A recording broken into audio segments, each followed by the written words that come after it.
Students, online कक्षा में आपका पुनः स्वागत है।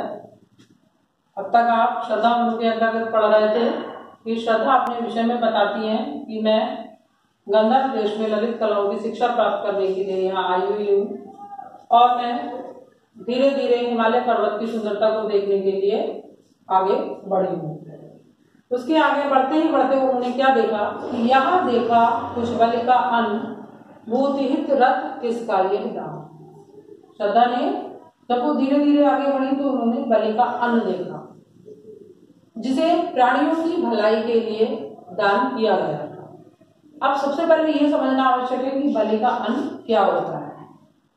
स्टूडेंट्स, बलि के अन्न से हमारा अभिप्राय है कि जब हम भोजन करते हैं तो उसका कुछ अंश हम संसार के अन्य प्राणियों की भलाई के लिए निकाल देते हैं जिससे उनका भी पेट भर जाए। तो इसी प्रकार से श्रद्धा ने उस बलि के अन्न को देखा, कुछ अनाज के दानों को देखा जो पृथ्वी पर बिखरे हुए थे और अनाज के दानों को देखकर उन्होंने क्या अनुमान लगाया कि इधर कोई है अभी सजीव हुआ, ऐसा मन में अनुमान। वो मन में अनुमान लगाने लगी कि यहाँ आसपास ही कोई सजीव प्राणी है, उपस्थित है, जिसने ये अनाज के दानों को प्राणियों की भलाई के लिए पृथ्वी पर बिखेरा हुआ है। तपस्वी क्यों इतने हो क्लान, वेदना का ये कैसा वेग। और उनका अनुमान सही निकलता है। वो थोड़ी सी दूरी पर चल करके मनु से मिलती हैं। उसके बाद मनु से प्रश्न कर रही हैं कि हे तपस्वी व्यक्ति, तुम इतने थके हुए क्यों हो। क्लान से अभिप्राय है थका हुआ।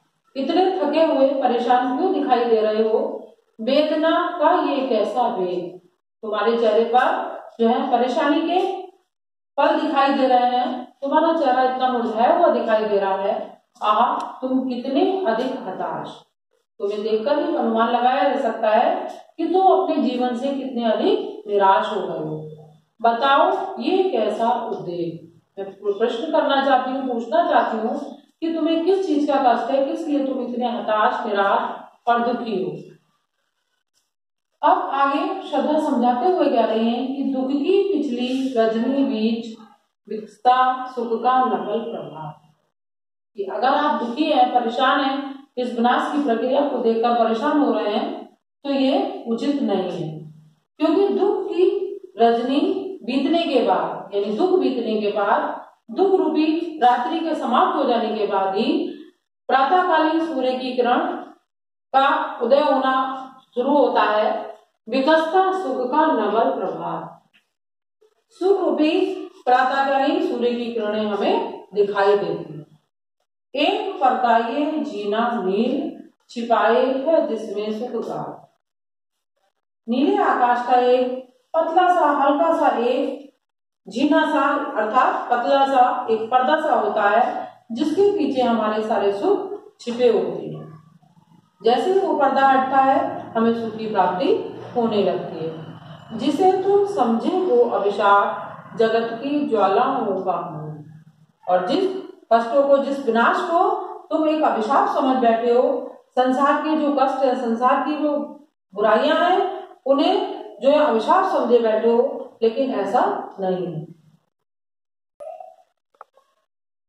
श्रद्धा मनु को समझाते हुए कह रही हैं कि ये जो सांसारिक बाधाएं हैं, जो सांसारिक कष्ट हैं, जिसे तुम ईश्वर का अभिशाप माने बैठे हो, वास्तव में इसी से हमें कार्य को करने की प्रेरणा प्राप्त होती है। ईश का ये रहस्य वरदान, कभी मत इसको जाओ भूल।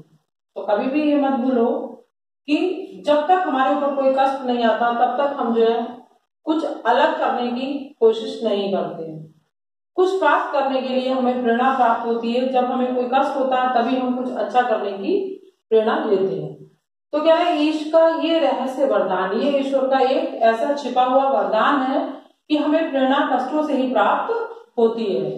लगे कहने मनु सहित विषाद, मधुर मारुत से ये उच्छाद। अब श्रद्धा के इन शब्दों को सुनकर के मनु कहते हैं कि तुम्हारे ये शब्द मधुर मारुत से, मीठे धीमी धीमी वायु के समान है, से ये उच्छ्वास, हमारी जो सांस है उसको बढ़ा रहे हैं, यानी और प्रसन्नता हमें मिल रही है। अधिक उत्साह तरंग आवाज। और ये सही है, ये वास्तविकता है कि तुम्हारे इन शब्दों से मुझे उत्साह की प्राप्ति हो रही है। तरंग आवाज निरंतर बिना रुके मेरे अंदर उत्साह जागृत हो रहा है। उठाते मानस में सविलास, और मेरे ही समान तुम्हारे ये शब्द प्रत्येक मनुष्य के अंदर प्रसन्नता और उत्साह उत्पन्न करते हैं। लेकिन किंतु जीवन कितना निरुपाय, लिया है देख नहीं संदेश। लेकिन इस संसार को विनाश होता हुआ देख करके मैंने स्वयं ये समझ लिया है, समझाने की आवश्यकता नहीं है, मैं स्वयं ये समझ चुका हूँ कि जिस व्यक्ति का जीवन है उसकी मृत्यु निश्चित है और इसका कोई समाधान नहीं है। कितना निरुपाय, ये जीवन कितना निरुपाय है जिसका कोई समाधान नहीं है कि मृत्यु जो है हर व्यक्ति की निश्चित है। निराशा है जिसका परिणाम, और यही कारण है कि प्रत्येक मनुष्य के हृदय में निराशा के बीज उत्पन्न होने लगते हैं।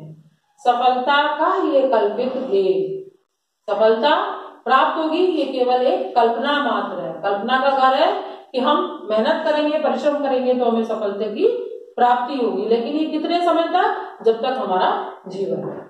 कहा आगंतुक ने सस्नेह, आगंतुक ने अभी थोड़ी देर पहले आए हुए उस आगंतुक ने बड़े ही प्रेम पूर्वक कहा, अरे तुम इतने हुए अधीर। अभी आगंतुक कौन है?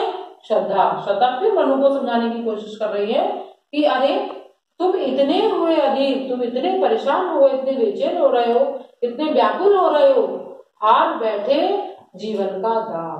तुम तो अपने जीवन को ही समाप्त मान चुके हो, जीतते मरकर जिसको भी, और उस जीवन को हारा हुआ समझ बैठे हो जिसे वीर पुरुष युद्ध भूमि में अपनी मृत्यु को अपने सामने आता हुआ देख कर भी जीवित रहने की इच्छा उत्पन्न करते हैं। उन वीर पुरुषों से पूछो जो तिल तिल प्रत्येक क्षण जिनके सामने उनकी मृत्यु निकट होती है फिर भी उनके मन में जीने की इच्छा होती है और अपनी मातृभूमि को बचाने की अंतिम क्षण तक वो प्रयास करते हैं। फिर भला तुम जैसा सक्षम व्यक्ति किस प्रकार से अपने जीवन से निराश हो सकता है। आज इतना ही कराएंगे, इसके आगे कल बताएंगे।